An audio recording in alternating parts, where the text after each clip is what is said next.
La liberté de l'électeur est-elle préservée, lorsqu'un élu est immédiatement privé de son droit d'éligibilité, avant un jugement définitif et épuisement de tous les recours? C'est ce type de questionnement que le Conseil constitutionnel devra trancher dans les prochaines heures.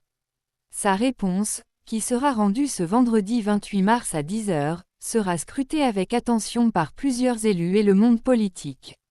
Les sages ont en effet été saisis d'une question prioritaire de constitutionnalité, QPC, au sujet de l'inéligibilité avec exécution provisoire, déposée par un conseiller municipal de Mayotte.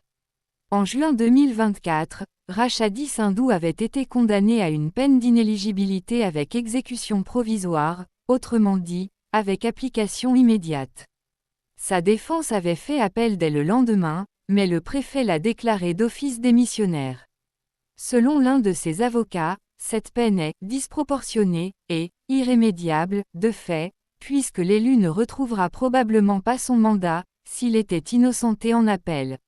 A priori, aucun lien entre cet élu local mahorais et l'ancienne présidente du Rassemblement national, Marine Le Pen. Et pourtant, la décision du Conseil constitutionnel intéressera au premier chef l'ancienne candidate à l'élection présidentielle dans sa défense.